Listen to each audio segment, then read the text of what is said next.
जय श्री राधे मित्रों, सभी को हर हर महादेव। मित्रों, आजकल सोशल मीडिया पे या इंटरनेट के दुनिया में, इंटरनेट प्लेटफॉर्म्स पे आप आजकल एक नाम बहुत अधिक सुन रहे हैं। एक ज्योतिषीय वस्तु, एक ज्योतिषीय पदार्थ का नाम बहुत सुन रहे होंगे, जिसे पायराइट नाम देकर, पायराइट नाम से लोग पुकार रहे हैं। पायराइट के नाम से इस वस्तु को प्रचारित किया जा रहा है। मैंने देखा पायराइट के विषय में जानने के लोग बड़े इच्छुक हैं। मेरे पास ढेर सारे प्रश्न आए कि महाराज जी, पायराइट क्या है, वास्तव में इसका ग्रंथों में क्या उल्लेख है, पुराणों में, शास्त्रों में, ज्योतिषीय ग्रंथों में क्या उल्लेख है, हिंदू धर्म में पायराइट धारण करने योग्य है भी या नहीं है। इससे संबंधित प्रश्न मेरे पास बहुत से आए हैं और मैंने भी देखा सोशल प्लेटफॉर्म पे कि बहुत से लोगों ने इसको लाइक किया है, बहुत से लोगों ने विभिन्न माध्यमों से इसको ऑर्डर किया है। कुछ ऑर्डर्स मेरे पास भी आए हैं मेरे ज्योतिषीय संस्थान में। तो मेरी ये बड़ी जिज्ञासा हुई, मेरी एक बड़ी इच्छा हुई कि पायराइट के विषय में वास्तव में आपको इसकी जानकारी दी जाए। आप कुछ भी धारण करने से पहले उस वस्तु के विषय में पूर्णतया संज्ञान कर लें, जान लें कि हम जो धारण कर रहे हैं, हम जो मंगा रहे हैं, वास्तव में वो क्या है, उसका पूरा नाम क्या है, उसका महत्व क्या है, हमारे शास्त्र के अनुसार, हमारे ज्योतिषीय मानकों पर वो खरा उतरता भी है कि नहीं, इसकी जानकारी करना नितांत आवश्यक है। आप देखें, इसे ही पायराइट कह के प्रचारित किया जा रहा है। इसके विभिन्न शेप्स बनाए गए हैं। अभी आगे भी इसके विषय में, इसके अन्य भी चीज़ें, इसके अन्य भी स्वरूप दिखाऊंगा, लेकिन उसके पहले इस पायराइट का पूरा नाम समझ लेते हैं। मित्रों, पायराइट को शास्त्रों में, हमारे ज्योतिषीय ग्रंथों में, आयुर्वेद ग्रंथों में स्वर्णमाक्षिक कहते हैं। ध्यान से समझेंगे, इसे स्वर्णमाक्षिक शब्द से प्रयोग किया गया है। स्वर्णमाक्षिक जो है, ये बृहस्पति के लिए धारण किए जाने वाली वस्तु है।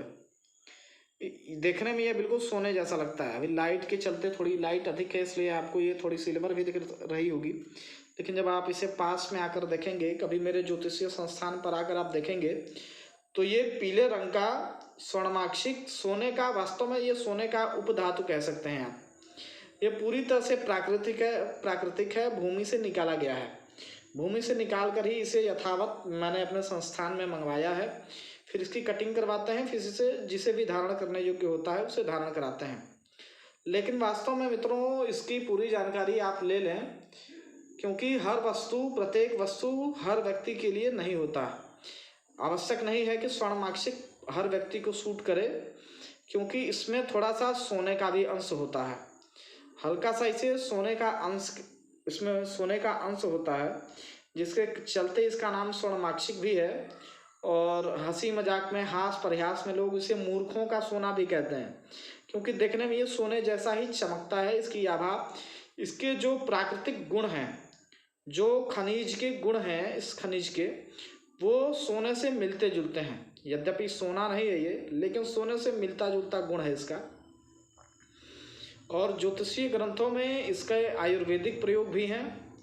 इसकी भस्म बनाई जाती है विभिन्न रोगों में, उदर से संबंधित, किडनी से संबंधित, वात रोग से संबंधित व्याधियों में इसकी औषधि बनाई जाती है। आप देखें इसकी शाइनिंग, इसकी चमक देखें आप, ये प्राकृतिक रूप से ऐसे ही चमक रहा है, इसमें कुछ अलग से प्रयोग नहीं किया गया। इसे ही काट कर, इन्हीं की कटिंग करके ऐसे शेप दिए जाते हैं, जिससे कि ये अंगूठी में बनवा के धारण किए जा सके। और इसमें थोड़ी सी और कृत्रिमता का प्रयोग कर दें, इसमें पॉलिशिंग वगैरह कर देते हैं, तो ये ऐसा दिखने लगता है। लेकिन वास्तव में स्वर्णमाक्षिक का प्रयोग तंत्र ग्रंथों में बड़ी विस्तृत इसका वर्णन है कि इसका प्रयोग कैसे करते हैं।